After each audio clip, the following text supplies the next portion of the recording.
సమరం చేయ దేవునికి మొదలుపెట్టుచున్నాం. ఈ ఆపదలు తొలగిపోయే వరకు నేను ఎక్కడికైనా శరణ వచ్చున్నాను. నన్ను కరుణింపుము దేవా, నన్ను కరుణింపుము, నేను నీ శరణ వచ్చున్నాను.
Señor.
సర్వశక్తిగా నిశ్చయమైన దేవా, నీవు సృజించిన వారిలో దేనినైనా ద్వేషింపక పశ్చాత్తాపపడు వారందరి పాపములు క్షమించువాడమై ఉన్నాము.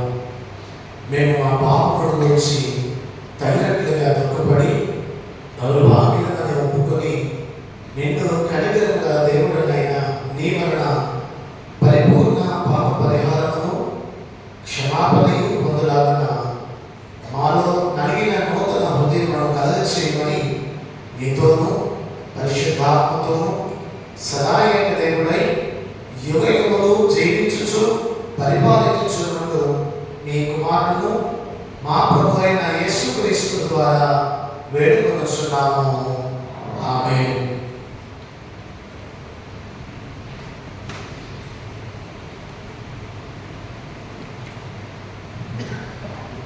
మరణంతో ప్రేమవాద మరి మండల కాల 34 దినాల మరి ధ్యానాలు జరిగించిన తర్వాత కొన్ని దిక్కుంటే మళ్ళీ వేరే ప్రింటింగ్ జరుగుతుంది కనుక 34 దినాలు ఈరోజు ప్రోగ్రాం కొరకు ప్రార్థన చేసుకుని వాటిని విడుదల చేద్దాం. మహిళ తండ్రి పరిశుద్ధమైన దేవ మీకు వందనాలు చెల్లించుకుంటున్నాం. మా మహోన్నతగా మరి యొక్క మండల కాలం మా జీవితాన్ని మీరు అనుగ్రహించారు. నాయన మమ్మల్ని ఆత్మీయంగా బలపరుస్తూ పశ్చాత్తాపం మంది మారు మనసుకుంటే జీవితాల చేత నింపుతూ నడిపించండి. ఇదిగో నాయన 34 దినాల వరకు ఏర్పాటు చేసిన ప్రోగ్రామ్ షీట్ మీరు ఆశీర్వదించండి. ప్రతిదినం జరిగిపోయే ప్రార్థనలో మీరు సహాయం ఇచ్చి నడిపించి మీరు మహిమ పొందమని యేసు నామమున అడుగుచున్నాం తండ్రి. ఆమేన్.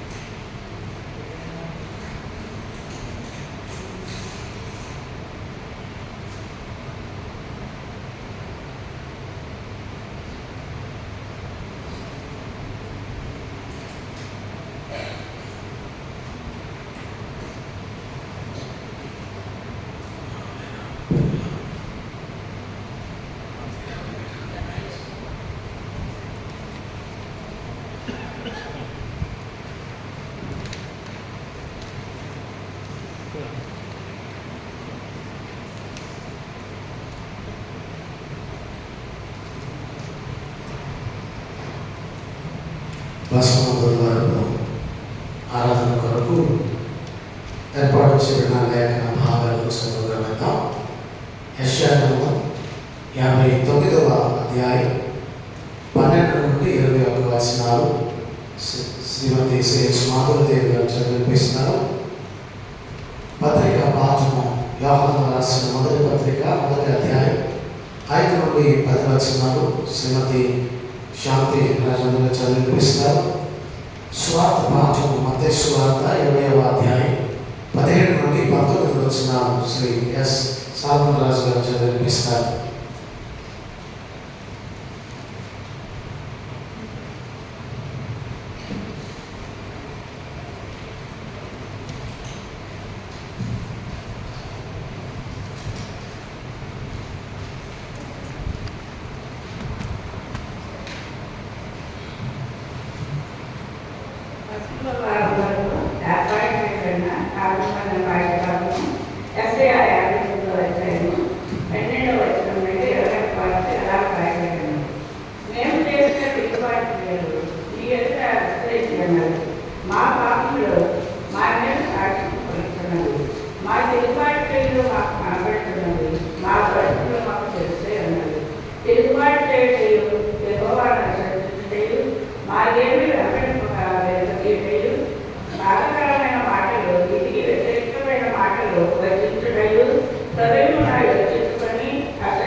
యోహాను రాసిన మొదటి పత్రిక 1వ అధ్యాయము 5వ వచనం నుండి 10వ వచనం వరకు ఈ విధంగా రాయబడింది. 1వ అధ్యాయము 5వ వచనం ప్రారంభము. మేము ఆయన వలన విని మీకు ప్రకటించు వర్తమానం ఏమనగా, దేవుడు పెరిగే ఉన్నాడు, ఆయన ఎంత చీకటి ఎంత మాత్రంలో లేదు. ఆయనతో కూడా సహవాసం కలవాలని చెప్పుకొని చీకటిలో నడిచిన ఎడల మన మొదట వాడేసు సత్యము జరిగింపకుందుము. అయితే ఆయన వెలుగులో ఉన్న ప్రకారం మనమును వెలుగులో నడిచిన ఎడల మనం అన్యోన్య సహవాసం కలవాలమై ఉండుము. అప్పుడు ఆయన కుమారుడైన యేసు రక్తము ప్రతి పాపం నుండి మనల్ని పవిత్రులంగా చేయును. మనం పాపం లేని వారిని చెప్పుకునే ఎడల మనల్ని మనమే మోసపుచ్చుకుంటాము, మరియు మనలో సత్యం ఉండదు. మన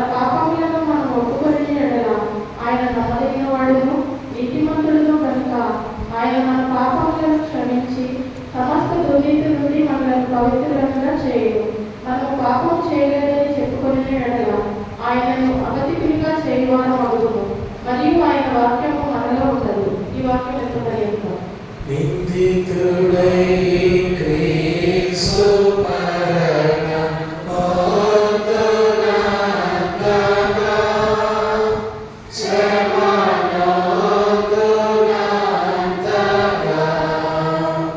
శిలనొందునంతగా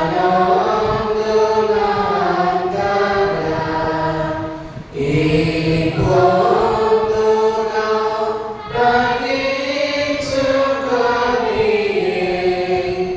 నర వినయుడై.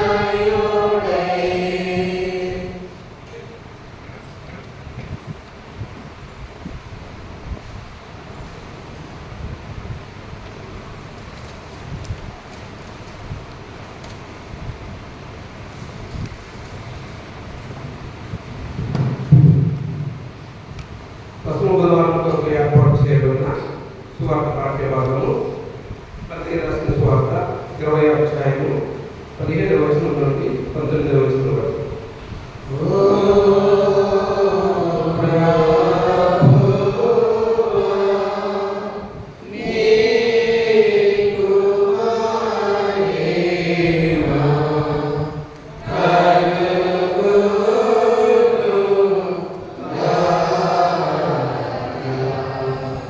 మత్తయి సువార్త 20వ అధ్యాయము 17వ వచనం ప్రారంభం.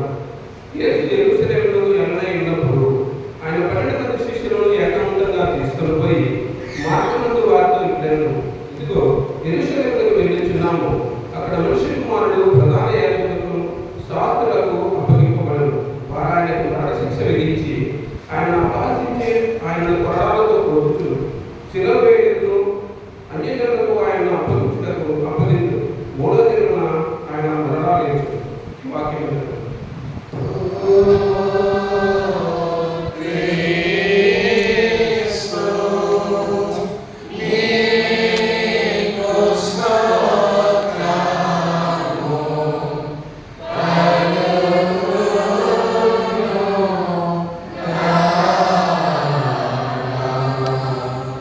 మనందరం అదే విధంగా నిలబడి అపోస్తలుల విశ్వాస ప్రమాణాలను ఒప్పుకుందాం. భూమి ఆకాశాలను సృజించిన సర్వశక్తి గల తండ్రి దేవుని నమ్ముచున్నాను. ఆయన ఏక కుమారుడు మన ప్రభు అయిన యేసుక్రీస్తు నమ్ముచున్నాను. ఈయన పరిశుద్ధాత్మ వలన గర్భమున ధరింపబడి కన్యైన మరియను పుట్టి పొంది పిలాతు అధికారము క్రింద శ్రమపడి శిలువ వేయబడి చనిపోయి సమాధి చేయబడి అదృశ్య లోకములోనికి దిగినది, మూడవ దినం లేచి పరలోకమునకి ఎక్కి సర్వశక్తి గల తండ్రి అయిన దేవుని కుడి చేతి వైపున కూర్చుని ఉన్నాడని సజీవులను మృతులను తీర్పు చేయటకు అక్కడికి వచ్చినది నమ్ముచున్నాను. పరిశుద్ధాత్మ నమ్ముచున్నాను. పరిశుద్ధ క్రైస్తవ సంఘములు పరిశుద్ధుల సహవాసమును పాపక్షమాపణయు శరీర పునరుద్ధానమును నిత్య జీవమును ఉన్నదని నమ్ముచున్నాను. ఆమేన్.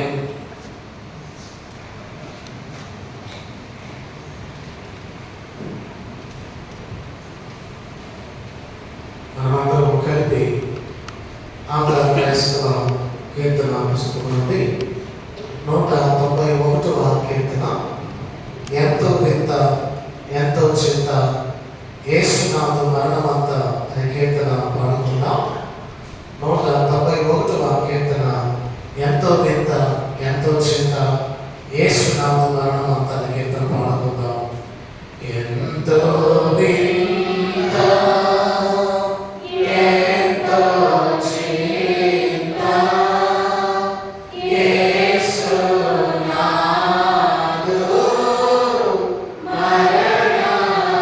మరణమంత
క్రీస్తునందు ప్రేమైన వారులారా, ప్రభు యొక్క మహా కృప చొప్పున మరి యొక్క పండుగ కాలంలో ప్రవేశించే ధన్యత ప్రభు మనకు అనుగ్రహించారు. క్రైస్తవ ఆధ్యాత్మిక జీవితంలో క్రీస్తు శిలువ మరణ పునరుత్థానాల ధ్యానం చాలా ప్రత్యేకమైంది. క్రీస్తు శిలువ ప్రేమను గుర్తించడానికి దాన్ని తరచి ఆలోచన చేస్తున్నప్పుడు లేదా ధ్యానిస్తున్నప్పుడు మన ఊహల కందని ఎన్నో అనూహ్యమైన దేవుని ప్రణాళికలు మర్మాలు బయటపడటం విశ్వాసి ఆధ్యాత్మికంగా గమనించేవారిగా ఉండాలి. ఈ అనుభవం కొరకు ఆది సంఘం మరి ముందు చూపుతో శిలువ ప్రేమను మానవాళి గుర్తించేలాగా, అలా గుర్తించిన వారిని పదే పదే తరించేలాగా ఈ 40 దినాల వ్రత దినాలుగా ప్రకటించి ఆచరణలో ప్రవేశపెట్టడం జరిగింది. క్రీస్తు శకం 6వ శతాబ్దంలో రోమా పట్టణపు పోపుగా ఉన్నటువంటి మహా గ్రెగరీ అనేటువంటి ఆయన దీనిని ఆచరణలోకి తీసుకువచ్చారు. అంతకుముందు 20 దినాలు, 40 దినాలు, 60 దినాలు, 70 దినాలు అంటే వారు ఆచరించేటువంటి విధానం. మీరు 40 ఉంటే మేము 50 ఉంటాం, మీరు 50 ఉంటే మేము 60 ఉంటాం ఉపవాసం అని అలా ఆచరించేవారు. అయితే దీని అంతటికీ ఒక ప్రామాణికం ఉండాలని ఉద్దేశించి క్రీస్తు వారు ఆయన పరిచర్యకు ముందు 40 దినాల ఉపవాసం చేసి ఆయన పరిచర్యలో ప్రవేశించారు. ఆ దినమును అది జ్ఞాపకం చేసుకుంటూ 40 దినాలను ప్రామాణికంగా ఏర్పాటు చేయడం జరిగింది. వీళ్ళగా ఈ శిలువ శ్రమను మరి హృదయపూర్వకంగా పశ్చాత్తాపంతో మనం ధ్యానించినట్లయితే బట్టబారిన మానవ హృదయాలు మార్చబడి శిలువ దేవునితో మనల్ని సమీపంగా జీవింపచేస్తుంది. మనం దేవుని సారూప్యానికి మన జీవితాలు మార్చబడతాయి.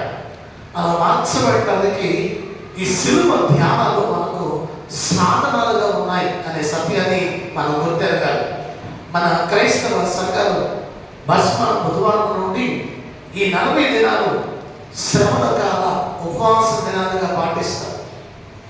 భస్మ బుధవారం అనగా బూడిద బుధవారం అంటారు. కట్టె బూడిదగా మార్చబడినది.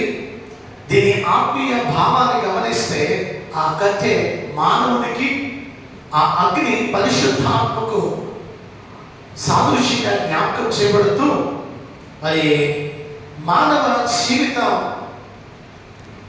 అది కాలిపోయిన తర్వాత మిగిలేది బూడిద.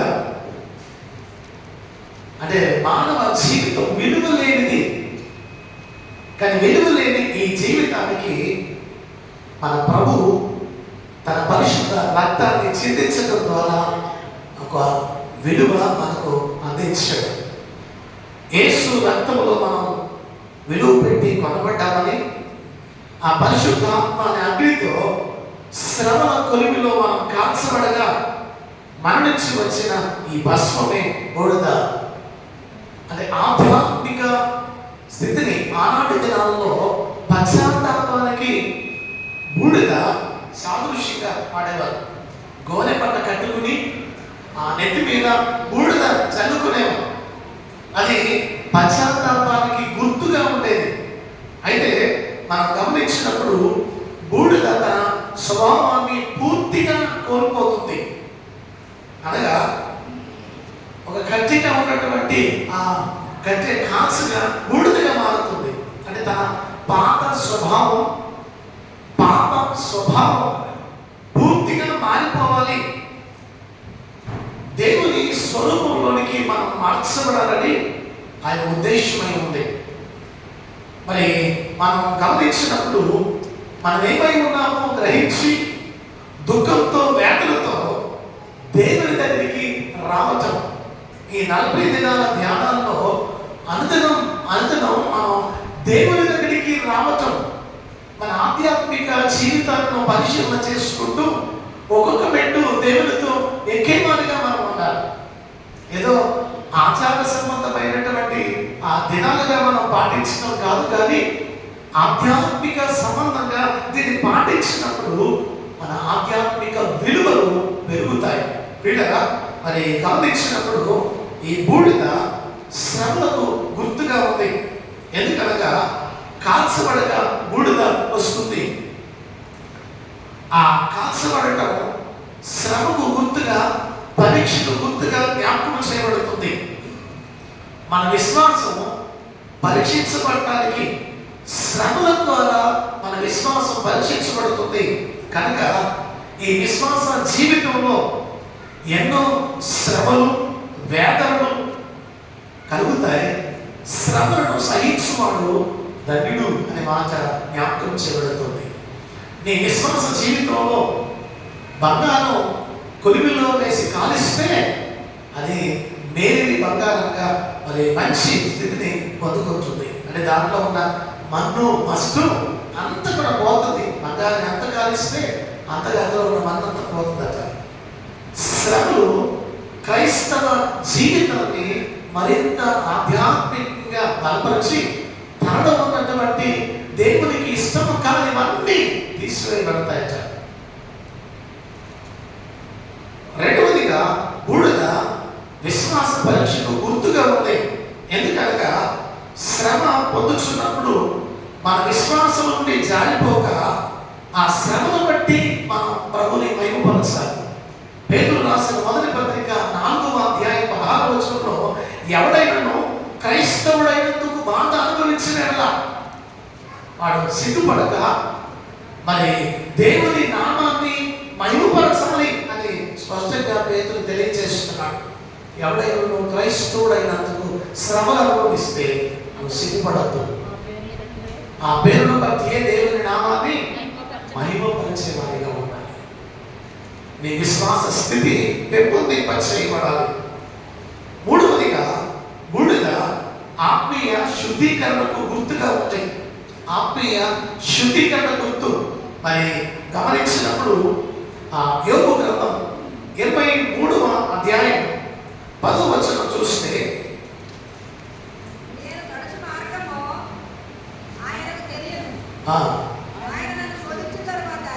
ఆయన నన్ను శోధించిన తర్వాత నేను సువర్ణం వలె కనబడదును. నేను నడుచు మార్గము ఆయనకు తెలియను. ఆయనను శోధించిన తర్వాత నేను సువర్ణం వలె కనబడదును అంటున్నాడు.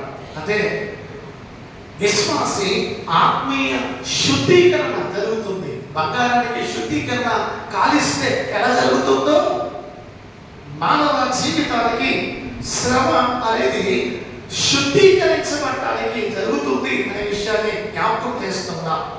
కనుక అదే సత్యాన్ని యోగు గారు అంటున్నాడు. ఆయన నన్ను శోధించిన తర్వాత నేను సువర్ణం వలె కనబడదును. సువర్ణం వలె కనబడతాను అంటున్నాడు. ఆ నిప్పుల మధ్య వచ్చినప్పుడు అగ్ని వేడికి ఆ కంసాన్ని దాన్ని గాలి ప్రసరింప చేసినప్పుడు ఆ సువర్ణం దాంట్లో ఉన్నటువంటి ఆ మలినం అంతా తొలగించబడుతుంది. స్వచ్ఛమైన ఆకారం బయటకు వస్తుంది. బూడిద ఆత్మీయ శుద్ధీకరణకు సూచనగా జ్ఞాపకం చేయబడుతుంది. ఇక బూడిద దోషానికి గుర్తుగా ఉందట. మన దోషం కడుక్కొనుటకు మనం ప్రయాసపడాలి. యోబు గ్రంథం 30వ అధ్యాయం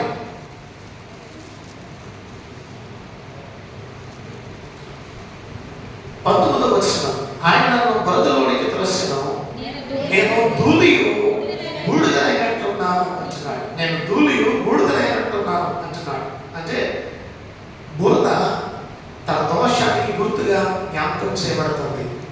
నేను ధూళియు బూడిదై ఉన్నాను అంటున్నాడు. అంటే మన దోషము పోనట్లుగా మనము ఆయన రక్తం చేత కడగబడాలి. నా దోషము పోనట్లుగా నన్ను కడుగుము అని దావీదు 51వ కీర్తనలో దేవుని వేడుకున్నాడు. మన దోషాలను పోనట్లుగా మనం కడుక్కోవాలి, మనం శుద్ధీకరించుకోవాలి ప్రియులారా. మరి ఆరోదిగా బూడిద కన్నిటికి దుఃఖానికి గుర్తుగా జ్ఞాపకం చేయబడతా ఉంది. మరి తామారుకు జరిగినటువంటి అవమానాన్ని ఆమె బూడిద వేసుకుని ఆమె రాజ్య సంబంధమైన వస్త్రములు చిప్పుకుని వెళ్ళింది. పిల్లగా సమయం 2వ గ్రంథం 13-19లో మరి మీరు ఇంటికి వెళ్ళగా చదవండి. అక్కడ తామలు జరిగిన అవమానానికి నెత్తి మీద బూడిద జరుగుతుంది పిల్లరా. ఇక 7వదిగా బూడిద పశ్చాత్తాపానికి సాదృశ్యంగా ఉంది. బూడిద పశ్చాత్తాపానికి సాదృశ్యంగా ఉంది. మనం గమనిస్తే యోనా గ్రంథం 3వ అధ్యాయం 6వ వచనం మనం చూసినట్లయితే,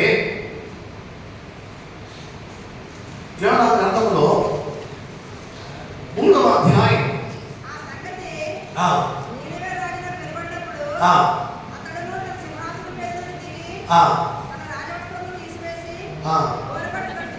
గోనె పట్ట కట్టుకుని బూడిదలో కూర్చుండెను. ఇక్కడ గమనించండి, నినివే పట్టణం నాశనం కాబోతుంది అనే ప్రకటన జరిగినప్పుడు వారందరూ పశ్చాత్తాపపడ్డారు. రాజుగారు సింహాసనం దిగి వచ్చాడు, తన రాజవస్త్రాలు తీసివేశాడు, గోడె పట్ట కట్టుకుని బూడిదలో కూర్చుండెను అని మాట్లాడబడింది. బూడిద గోనె పట్ట పశ్చాత్తాపానికి సూచనగా అవి జ్ఞాపకం చేయబడుతూ ఉన్నాయి. కనుక క్రీస్తు శిలువ ధ్యానాలు ఈ మండల కాలంలో 40 వ్రత దినాలుగా ఏర్పాటు చేయబడింది. అనగా రోజు మనలో కలిగే పరివర్తన, అంటే మనలో కలిగే పరివర్తన ఎలా ఉంటుందంట? ప్రసంగం వినంతసేపు మన హృదయాలు అయ్యో అమ్మో అని అనిపించి బయటికి వెళ్ళక మన మామూలు అయిపోతే ఎలా అక్కడంటే ఒక భక్తుడు పాలు వేడి చేస్తే ఏముంది ఆత్మను పోతుంది, మనం కట్టేస్తే ఆ పొంగు చల్లారిపోతుంది. 40 దినాల్లో మన ఆత్మీయ జీవితం పాల పొంగలే ఉండకూడదంట. అలా పొంగి మనకి ఆత్మను చల్లారిపోయినట్టుగా ఉండదంట. మనం ఆధ్యాత్మిక ఫలములు ఫలించేటువంటి జీవితంగా ఉండాలి.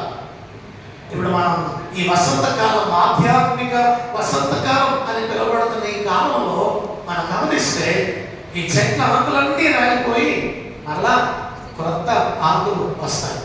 పాత ఆకులు అని రాలిపోయిన తర్వాత ఆ చెట్లకి కొత్త ఆకులు వస్తాయి. అంటే క్రైస్తవ జీవితంలో క్రీస్తుకు వ్యతిరేకమైన పాప జీవితం అంతా రాలిపోవాలి, మనలో నుంచి బయటకు వెళ్ళిపోవాలి. నూతన సృష్టిగా మనం చేయబడాలి. నూతనమైనటువంటి జీవితం మనం కలిగి ఫలించేవారిగా ఉండాలి ప్రియులారా.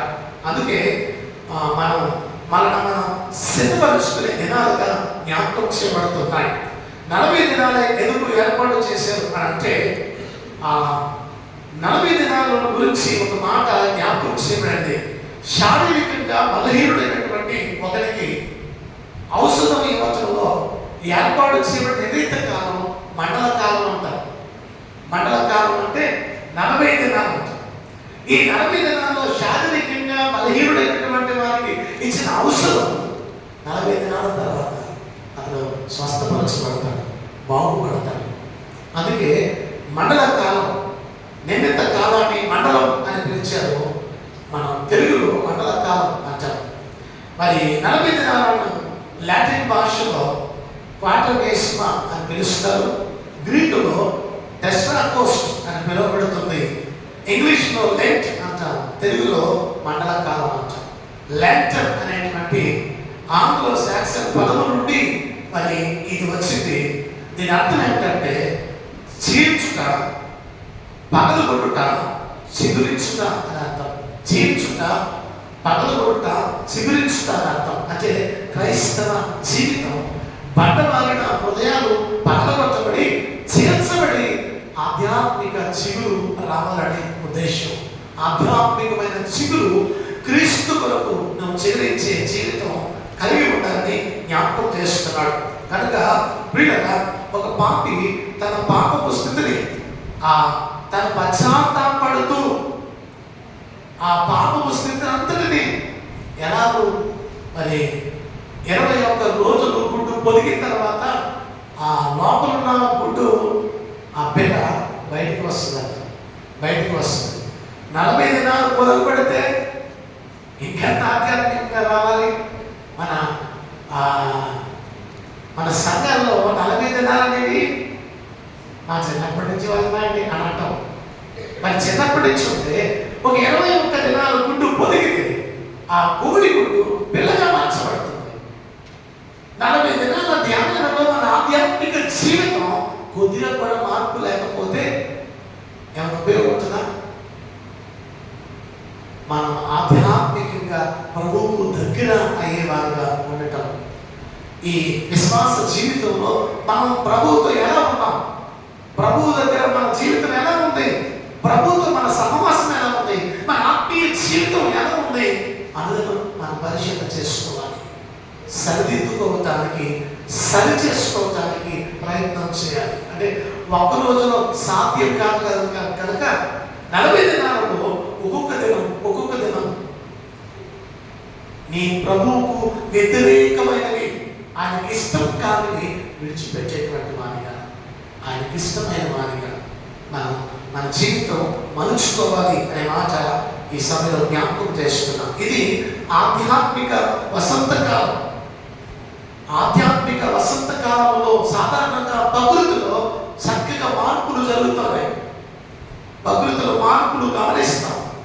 అని ఆ చెట్లన్నీ మార్పు చెందుతాయి.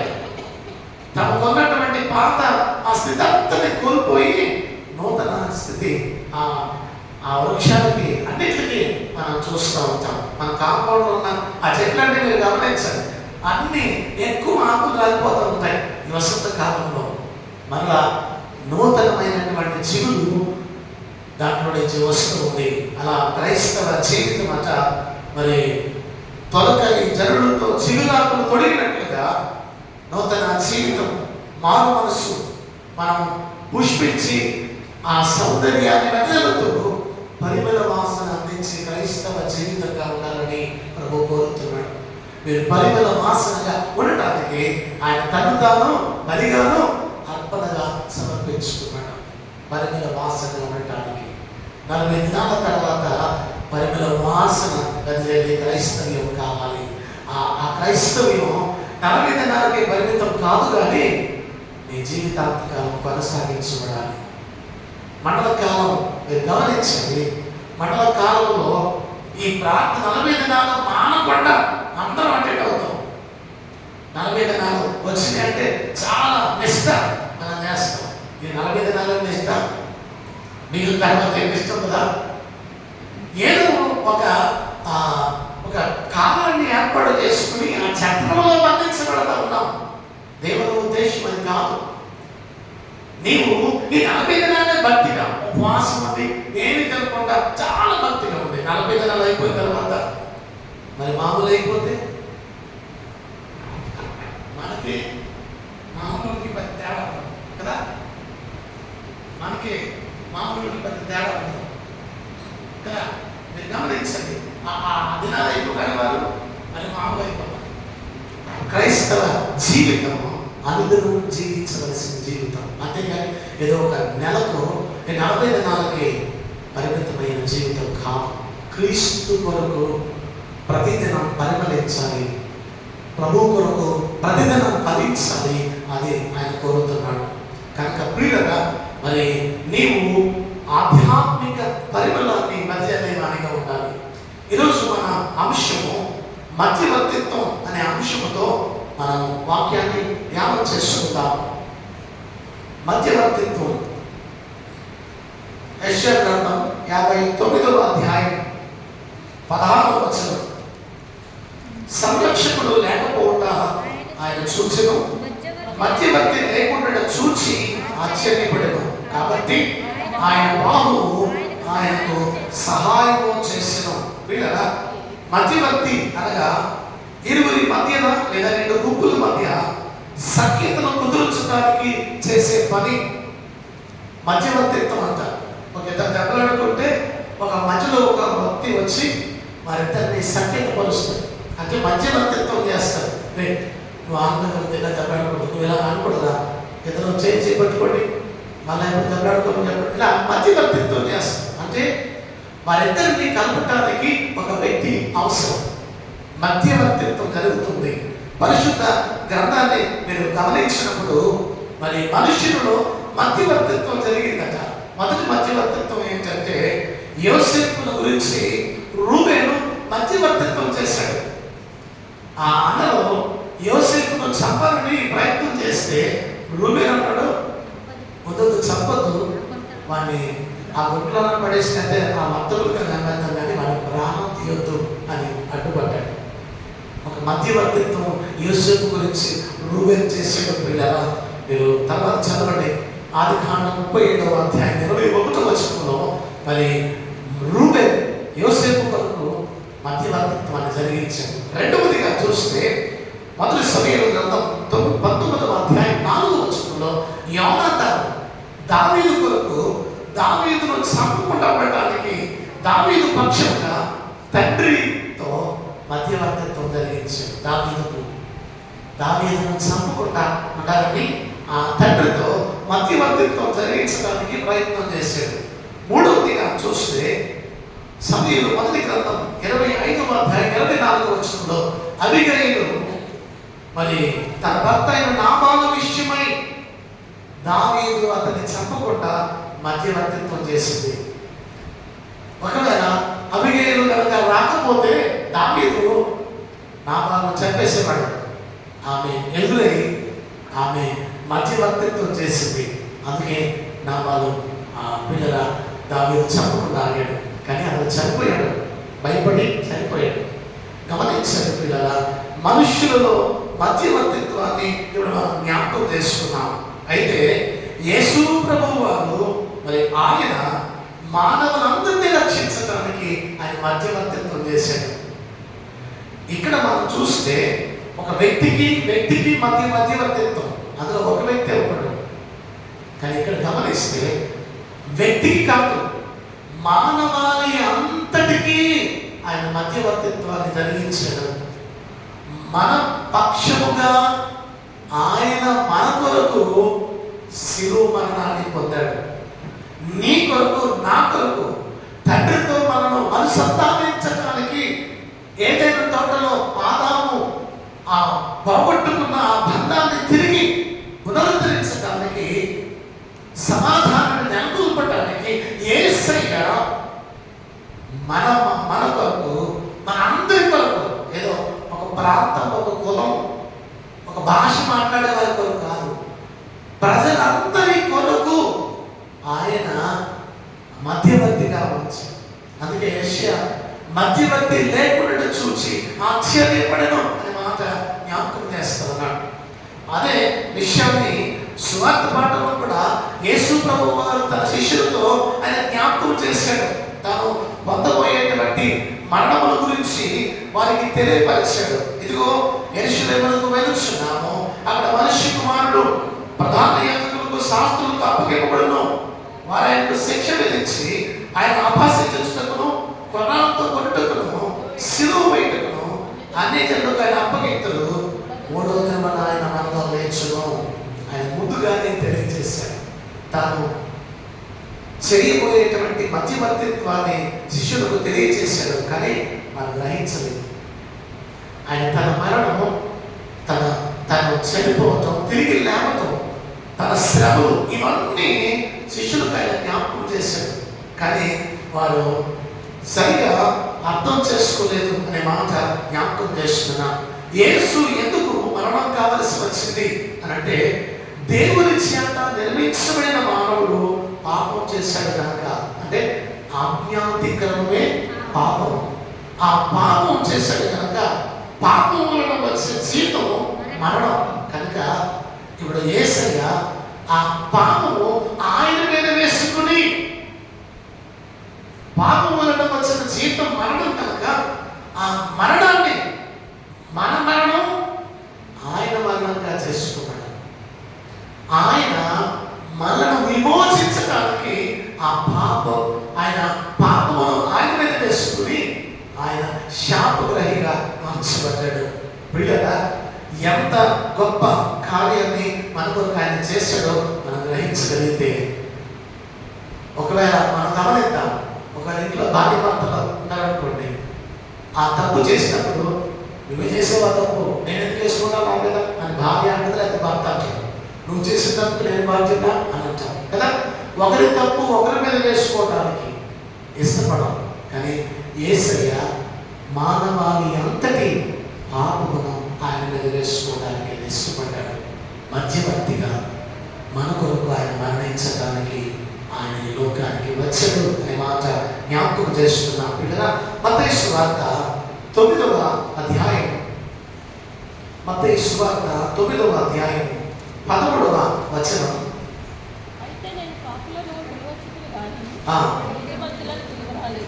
అయితే నేను పాపులను పిలవచ్చుదని కానీ నీతిమంతులను పిలవరాలేదు అంటున్నాడు.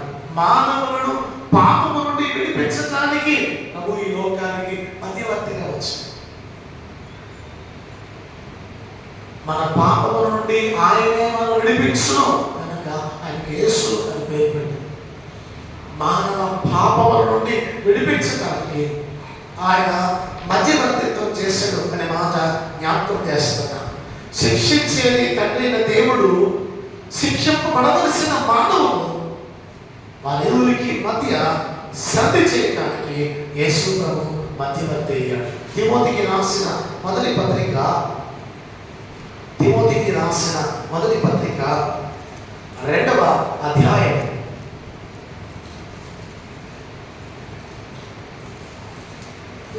5వ వచనం. దేవుడొక్కడే దేవునికి నరులకు మధ్యవర్తియు ఒక్కడే, ఆయన క్రీస్తు యేసును నరుడు. చాలా స్పష్టంగా పౌలు గారు జ్ఞాపకం చేస్తా ఉన్నాడు. దేవుడు ఒక్కడే, దేవునికి నరుడుకును మధ్యవర్తి ఒక్కడే, ఆయనే క్రీస్తు యేసు అనే నరుడు. ఈయన అందరి కొరకు విమోచన క్రయధనముగా తను తానే సమర్పించుకున్నాడు. విమోచన క్రయధనముగా అక్కడ రాశాడు అందరి కొరకు అని మాట్లాడబడింది. అందరి కొరకు, లేదా కొంతమంది కోసం కాదు. ఆయన మధ్యవర్తిత్వం జరిగించిన ఆయన అందరి కొరకు ఆయన మరి విమోచన క్రయధనంగా తను తాను ఆయన మన కొరకు సమర్పించుకున్నాడు అనే మాట జ్ఞాపకం చేస్తున్నా. దేవునికి నరుడుకు మధ్యవర్తిగా యేసయ్య విమోచన క్రయధనంగా ఆయన సమర్పించబడ్డాడు. మానవుని పరిస్థితి ఎలా ఉంది అని అంటే యెషయా గ్రంథం 59వ అధ్యాయం 7-8 వచనాలు. వారి కాళ్ళు పాపము చే పరిగెత్తుచున్నవి, నిరపరాధులను చంపుటకు అవి త్వరపడును. వారి తలంపులు పాపహేతుకమైన తలంపులు, పాడును నాశనమును వారి త్రోవలో ఉన్నవి. శాంతవర్తనమున వారి ఎదురు, వారి నడతల్లో న్యాయము కనబడదు. వారు తమ కొరకు వంకర త్రోవలు కల్పించుకొనుచున్నారు, వాటిలో నడుచు వాడెవడను శాంతి నందడు. మానవ స్థితి ఎలా ఉందో ఇక్కడ జ్ఞాపకం చేస్తున్నాడు. అలాగే 12-15 వచనాలు చూస్తే, మేము చేసిన తిరుగుబాటు క్రియలు ఎదుట విస్తరించున్నవి, మా పాపములు మా మీద సాక్ష్యం పలుకుచున్నవి, మా తిరుగుబాటు క్రియలు మాకు కనబడుచున్నవి, మా దోషములు మాకు తెలిసి ఉన్నవి. తిరుగుబాటు చేయుటయు యెహోవాను విసర్జించుటయు, మా దేవుని వెంబడింపక వెనుక తీయుటయు, బాధాకరమైన మాటలు, విధికి వ్యతిరేకమైన మాటలు వచించుటయు, హృదయమును యోచించుకుని అసత్యపు మాటలు పలుకుటయు, ఇవియే మా వలన జరుగుచున్నవి. బిడ్డరా గమనించండి, మానవ స్థితి ఎలా ఉందో అక్కడ జ్ఞాపకం చేయబడతా ఉంది. ఇంటి పరిస్థితులను చూచిన ఆయన తానే మధ్యవర్తిగా ఉండాలని తలంచాడు. ఇలాంటి దౌర్భాగ్యమైన స్థితిలో మానవుడు ఉండగా, అలాంటి దౌర్భాగ్యమైన స్థితి నుండి ఆయన మనం విడిపించడానికి మధ్యవర్తిగా ఈ లోకానికి వచ్చాడు. బిడ్డరా, మానవులను, పాపి అయిన మానవుని పాపం నుండి విడిపించి పరలోకవాసిగా చేయడానికి, పాపి అయిన మానవుని పాపము నుండి విడిపించి పరలోకవాసిగా చేయడానికి, పరలోకవాసి అయిన దేవుడు భూలోకవాసిగా ఈ లోకానికి వచ్చాడు. పరలోకవాసి అయిన దేవుడు భూలోకవాసిగా ఈ లోకానికి వచ్చాడు. భూలోకవాసిని పరలోకవాసిగా చేయడానికి, మన పాపము నుండి మనం విమోచించడానికి ఆయన ఈ కార్యాన్ని చేయటానికి మన మధ్యకు వచ్చాడు. అందుకే అలాగే దేవుని స్వాస్యమైన ఇశ్రాయేలుకు అన్యులకు అధిపతిగా కూడా ఆయన ఉన్నాడు. ఎఫెసీ పత్రికలో పౌలు ఈ సత్యాన్ని జ్ఞాపకం చేస్తున్నాడు. ఎఫెసీ పత్రిక 2వ అధ్యాయంలో, ఎఫెసీ పత్రిక 2వ అధ్యాయం ఒకసారి మనం చూస్తే అక్కడ పౌలు గారు జ్ఞాపకం చేస్తున్నాడు. 2వ అధ్యాయం 14-16 వచనాల్లో, ఆయన మనకు సమాధానమై ఉండి మీకును మాకును ఉండిన ద్వేషమును అనగా విధిరూపమైన ఆజ్ఞలు గల ధర్మశాస్త్రమును తన శరీరమును కొట్టివేయడం చేత మధ్య గోడను పడగొట్టి మన ఉభయులను ఏకము చేసెను. ఇట్లు సంధి చేయించు ఈ ఇద్దరిని తన యందు ఒక నూతన పురుషునిగా సృష్టించి తన శిలువ వలన ఆ ద్వేషమును సంహరించి దాని ద్వారా మీరిద్దరిని ఏక శరీరముగా చేసి దేవునితో సమాధానపరచబడని ఇలాగు చేసెను కనుక ఆయనే మన సమాధానకారకుడు. దేవునితో సమాధానపరచబడని ఇలాగు చేసెను అని మాట రాస్తున్నాడు. దేవునితో సమాధానపరచడానికి తండ్రితో ఉన్న సంబంధం పోగొట్టుకోబడింది. ఆ తండ్రి అతో మనకున్న సంబంధం పోగొట్టుబడినప్పుడు తిరిగి ఆ సంబంధాన్ని పునరుద్ధరించడానికి ఆయన ఈ గొప్ప కార్యాన్ని చేశాడు. పిల్లరా, మరి అడ్డుగోడ పడగొట్టాడు అంటున్నాడు. మన ఉభయులను ఏకము చేసి గమనించండి దేవుని బిడ్డలారా, ఆయన మరి మనకిచ్చినటువంటి గొప్ప ప్రేమకరమైన స్థితి ఏంటంటే ఆయన వచ్చి దూరస్తులైన మీకును సమీపస్తులైన వారికి సమాధాన సువార్త ప్రకటించను. ఆయన ద్వారానే మనం అందరము మన ఉభయమును ఒక్క ఆత్మయందు తండ్రి సన్నిధికి చేరగలుగుతున్నాం. ఇప్పుడు మనం ఏమయ్యామంట? పరిశుద్ధులతో ఏక పట్టణస్థులను దేవుని ఇంటి వారునై ఉన్నారు అంట. దేవుని ఇంటి వారు. ఎంతకుముందు మనం ఎలాంటి వాగ్దానం లేదు, బాంధవ్యం లేదు, బంధుత్వం లేదు. కానీ యేసు క్రీస్తు ద్వారా మన మధ్య ఏమంటాడు అక్కడ పౌలు గారు? ఏకపట్టణస్థులను దేవుని ఇంటి వారునై ఉన్నారు. దేవుని ఇంటి వారు. ఇతరులను అబ్రహాం కుమారుడే నేడు ఇంటికి రక్షణ వచ్చింది. జక్కయ్య గురించి నువ్వు పలికిన మాట దేవుని ఇంటి వారిగా జక్కయ్య చేయబడ్డాడు. ఈరోజు మనమందరం దేవుని ఇంటి వారిగా ఉండటానికి ఆయన మధ్యవర్తిత్వం చేసాడు. దేవుని ఇంటి వారిగా మార్చబడటానికి ఎవరెవరిగానో ఉన్నాము ఎంతవరకు, కానీ ఆయన రావటం ద్వారా నిన్ను నన్ను ఆయన ఇంటి వారిగా చేసాడు. ఆయన ఇంటి వారిగా, ఆయన బిడ్డలుగా ఆయన మన కొరకు మరి ఈ కార్యాన్ని చేసాడు అనే మాట సభలో జ్ఞాపకం చేస్తున్నాం. హెబ్రీయులకు రాసిన పత్రిక 8వ అధ్యాయం, హెబ్రీయులకు రాయబడిన పత్రిక 8వ అధ్యాయం 6వ వచనం, ఈయన అయితే ఇప్పుడు మరి ఎక్కువైన వాగ్దానమును బట్టి నియమింపబడిన మరి ఎక్కువైన నిబంధనకు మధ్యవర్తి అయి ఉన్నాడు కనుక మరి శ్రేష్టమైన సేవకత్వం పొంది ఉన్నాడు. ప్రధాన యాజకుడిగా ఆయన మన మధ్యవర్తిగా ఆయన చేసిన కార్యం మరి ఎక్కువైన వాగ్దానం బట్టి నియమింపబడిన మరి ఎక్కువైన నిబంధనకు ఆయన మధ్యవర్తి అయి ఉన్నాడట. కొత్త నిబంధన ఆయన స్థాపించాడు. ఇశ్రాయేలుకు చేసిన నిబంధన వారు మీరిపోవటం చేత ఇప్పుడు ఆ నిబంధన కాదు, కొత్త నిబంధన చేశాడు. ఇదిగో నేను వారి దేవుడిగా ఉందును, వారు నా ప్రజలై ఉంటారు, నా ధర్మవిధి వారి హృదయాల మీద రాస్తాను అని సెలవించాడు.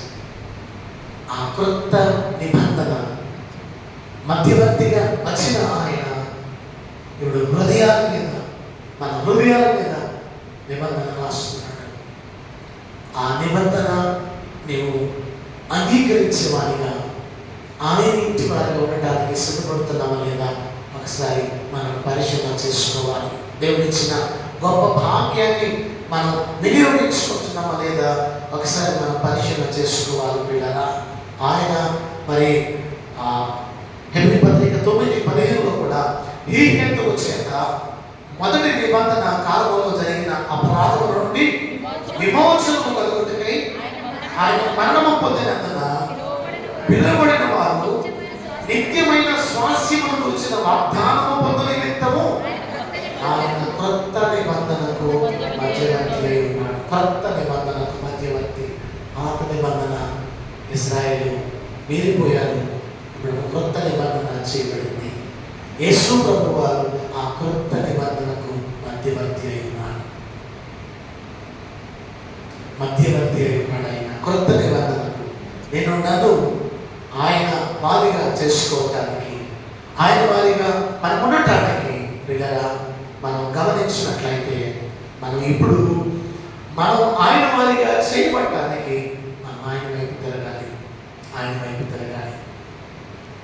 ఆయన వైపు తిరగాలి. ఆయన ఏమి విడిచిపెట్టాలో ఏమి మానుకోవాలో చెబుతున్నాడు. యెషయా గ్రంథం 55వ అధ్యాయం 7వ వచనం. భక్తిహీనులు తమ మార్గము విడవలను, దుష్టులు తమ తలంపులను మానవలను, వారు యెహోవా వైపు తిరిగినగా ఆయన వారి యందు జాలిపడును. వారు మన దేవుని వైపు తిరిగినగా ఆయన బహుగా క్షమించును. ఇలా ఈ భస్మ గురువారం దినాన దేవుడు మనతో మాట్లాడుతున్నాడు. మనం ఏం చేయాలో ఆయన జ్ఞాపకం చేస్తున్నాడు. భక్తిహీనులు తమ మార్గాన్ని విడిచిపెట్టాలి, దుష్టులు తమ తలంపులు మానాలి. వారు యెహోవా వైపు తిరిగినగా ఆయన వారి యందు జాలిపడును. వారు మన దేవుని వైపు తిరిగినగా ఆయన బహుగా క్షమించున్నాడు. మామూలుగా కాదు, బహుగా క్షమించును. ఆయన క్షమించే దేవుడు. ఆయన వైపు తిరగాలి. అదే మన పత్రికా పాఠంలో జ్ఞాపకం చేస్తున్నాడు. ఆయన వైపు తిరిగిన వారిని ఆయన క్షమించే దేవుడు. నేనే పట్టణస్థులు దేవుని వైపు తిరిగాడు. వారికి చేస్తారన్న కీడు చేయక మానేశాడు. 40 దినాల్లో నినివే పట్టణం నాశనం అయిపోతుందని యోనా ద్వారా ప్రకటన చేయించిన దేవుడు మరి గోనె పట్ట కట్టుకుని పశ్చాత్తాపంతో తమ పాపక్రియలు విడిచిపెట్టగా దేవుడు ఏం చేసిందంటే దానికి చేస్తారన్న కీడు చేయక మానేసినట్ట. అలాగే దావీదు జీవితంలో కూడా దావీదు చేసిన పాపాన్ని ఒప్పుకొని, ఆయనను పాపం చేసిన దావీదు ఒప్పుకొని పశ్చాత్తాపడినప్పుడు దేవుడు దావీదును క్షమించాడు. ఆయన వైపు తిరిగితే ఆయన బహుగా క్షమించును. ఆయన జాలి పడతాడు, బహుగా క్షమిస్తాడు. ఎందుకంటే మన స్థితి ఎరిగిన వాడు, మన ప్రవర్తన ఎరిగిన వాడు, మన గుణగణాలను ఎరిగిన వాడు, మన బలహీనతను ఎరిగిన వాడు. ఆయన నిన్ను జాలిపడే దేవుడు, క్షమించే దేవుడు. నువ్వు ఆయన వైపు తిరగాలి. ఆయన వైపు తిరిగి మనం ఏం చేయాలట, ఈ మనం చదువుకున్నటువంటి పత్రిక పాఠములో 9వ వచనం, మన పాపములను మనం ఒప్పుకునేలా ఆయన నమ్మదగిన వాడు, నీతిమంతుడు కనుక ఆయన మన పాపములను క్షమించి సమస్త దుర్నీతి నుండి మనను పవిత్రులుగా చేసి, మన పాపములను మనం ఒప్పుకుంటే ఆయన సమస్త దుర్నీతి నుండి మనను పవిత్రులుగా చేస్తాడు. ప్రియులారా, మన పాపములు ఒప్పుకొని మనం పవిత్రులుగా మార్చబడి ఆయన సహవాసంలో కొనసాగాలి. ఇంకా అంటాడు, మనము పాపము లేని వారు చెప్పుకునేలా మనమే మోసపుచ్చుకుంటాము అంటున్నాడు. మనల్ని 8వ వచనం, మనం పాపము లేని వారు మనం చెప్పుకునేలా మనమే మోసపుచ్చుకుంటాం, మనలో సత్యం ఉండదు అంటున్నాడు. కనుక ఏం చేయాలట, మన పాపములు మనం ఒప్పుకొని దావీదు వలె పశ్చాత్తాపడుతూ, అయ్యా నా పాపములు కడగండి, నా అతిక్రమాలు తుడిచివేయండి, హిమము కంటే తెల్లగా హిస్సోపుతో నా పాపములు కడగమని దావీదు ఆయన రక్తములో కడగబడి తను ఎలా మారిపోయాడట. దావీదు దేవుని హృదయానుసారమైన మనుషునిగా మార్చబడ్డాడు. ఎంత ఘోర పాపులైనా ఆయన క్షమిస్తాడు, ప్రేమిస్తాడు. కనుక ఈ భస్మ బుధవారం తరపున మధ్యవర్తిగా మన కోసం వచ్చిన ఆయన చేసిన మధ్యవర్తిత్వాన్ని జ్ఞాపకం చేసుకుని నీ కొరకు నా కొరకు ఆయన ప్రాణం పెట్టాడు. నువ్వు ఇప్పుడే ఆయన వైపు తిరుగుతాం. మన చెడుకుని విడిచిపెడతాం, ఆయనకి ఇష్టం కాని మార్గాన్ని విడిచిపెడతాం. ఆయన వైపు తిరిగి మన మన పాపం ఒప్పుకొని ఆయన క్షమాపణ పొందుకొని ఆయన ఇంటి వారిగా చేయబడదాం. మన కొరకు సిద్ధపరిచిన పరలోకాన్ని స్వతంత్రించుకుందాం. అలాగూ స్వతంత్రించుకోవడానికి పరిశుద్ధాత్మ దేవుడు తన కృప మనందరికీ అనుగ్రహించును గాక. ఆమేన్.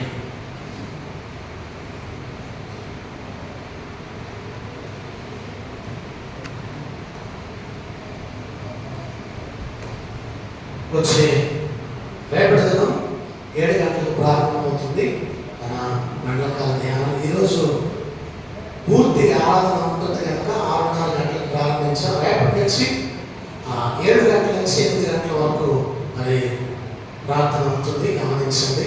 మీరు ప్రోగ్రామ్స్ చూస్తే అంత ఖాళీగా ఉంటుంది. ఎందుకంటే నేను 3 వారాలు మొత్తుకున్నాను, అమ్మ పేర్లు ఏమంటే వదిలేస్తాను, ఎవరో స్పందించలేదు.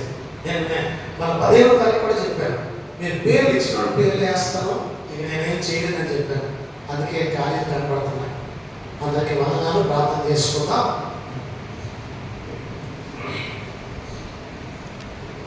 పరిశుద్ధమైన తండ్రి, ప్రేమ కలిగిన దేవ, మీ ఘనమైన శ్రేష్టమైన నామానికి వందనాలు నాయన. కృపగైన మా రక్షకుడా, ప్రేమ కలిగిన మా యేసయ్య, ఇదిగో మా తండ్రి, ఈ వర్షం బుధవారం జరిగిన మొదటి మండలకాల ధ్యానంలో మీరు మా కొరకు చేసిన మధ్యవర్తిత్వాన్ని విమోచన కైతరముగా మా కొరకు మీరు అర్పించబడిన విధానం, మా పాపములు తీసివేయటానికి మా పాపములను మీ మీద వేసుకున్న గొప్ప తండ్రి, మీకు వందనాలు చెల్లిస్తున్నాను నాయన.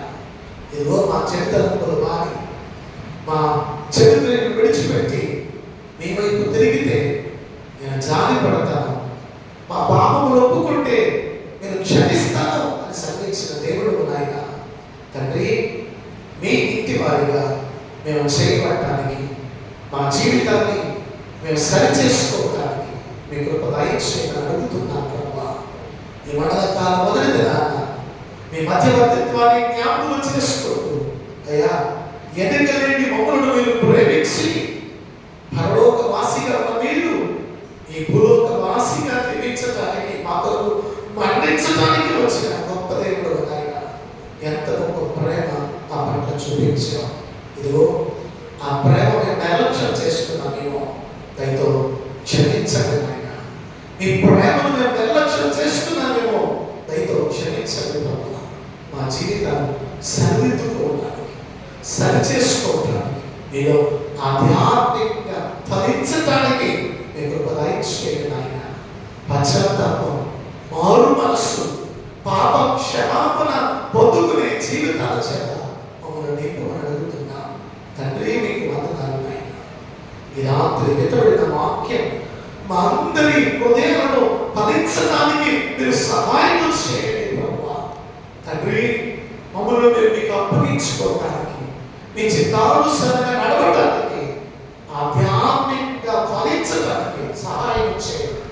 ఇదిగో ఎఫెసీ సంఘానికి మీరు చెప్పారు, నీ మీద తప్పు ఒకటి మోపవలసి ఉన్నది అని మీరు సెలవించారు. ఒకవేళ అలాంటి తప్పులు మా మీద ఉంటే అయినా వాటిని సరి చేసుకోవటానికి ఈ మండలకాల ధ్యానాలు గొప్ప భాగ్యంగా మీరు మాకు అనుగ్రహించారు కనుక సద్వినియోగం చేసుకుని నైనా మీ రక్తంలో కడగబడి పవిత్రమైన జీవితంతో మీ నామాన్ని మహిమపరచగలిగే వారిగా మమ్మల్ని సిద్ధపరచుకొని కృపచేత నింపుమని మీరే మహిమ పొందమని వేడుకుంటున్నా. ఈ రాత్రి ఈ ధ్యానంలో పాల్గొన్న ప్రతి బిడ్డను మీరు ఆశీర్వదించండి అయ్యా. మీ దీవెన చేత నింపండి నాయన. మా ప్రతిదినం ఈ ధ్యానంలో పాల్గొంటూ మరింత ఆధ్యాత్మికంగా బలపరచబడటానికి సహాయం ఇస్తూ మీరు మహిమ పొందండి నాయన. అనారోగ్యస్తులో బాధపడుతున్న బిడ్డలను మీరు ముట్టి స్వస్థపరిచి ఆరోగ్యం ఇవ్వండి, కృపచేత నింపండి నాయన.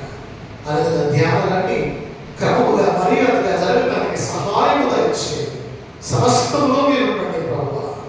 అయినా విరిగి నలిగిన హృదయాలతో మీ సన్నిధిని సమీపించడానికి, మా పాపాలు కప్పుకోకుండా ఒప్పుకుని మీ కృపను పొందుకోవడానికి మమ్మల్ని సిద్ధపరిచి మీరు మహిమ పొందమని, ఈ రాత్రికాల దీవెనతో మమ్మల్ని పంపించమని, తిరిగి రేపటి రాత్రి ధ్యానం కొరకు సిద్ధపరచుమని యేసు పరిశుద్ధ నామమున మిక్కిలి బ్రతిమాలి అడిగి వేడుకొచ్చున్నాము తండ్రి. ఆమె పరలోకమందున మా తండ్రి నీ నామం పరిశుద్ధపరచబడుగాక, నీ రాజ్యం వచ్చుగాక, నీ చిత్తం పరలోకమందు నెరవేర్చున్నట్లు భూమి మీద నెరవేరుగాక. మా అనుదిన ఆహారం మాకు దయచేయి. మరి అపరాధం చేసిన వారిని మేము క్షమించిన ప్రకారం అపరాధం క్షమించు. మాకు శోధనలోనికి తేక దుష్టుని తప్పించు. రాజ్యము, శక్తి, మహిమ నిరంతరము నీవే ఉన్నవి. ఆమేన్. మన ప్రభు అయిన యేసుక్రీస్తు కృప, తండ్రి దేవుని ప్రేమ, పరిశుద్ధాత్మ యొక్క అన్యోన్య సహవాసము, సకల దీవెనలు సదాకాలం మన కాకలకు తోడుగా ఉండి నడిపించును గాక. ఆమేన్.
రేపు రాత్రి 7 గంటలకు మన ప్రార్థన ప్రారంభమవుతుంది. అందరూ సకాలంలో రావాలని ప్రేమపూర్వకంగా మనవి చేస్తున్నాం.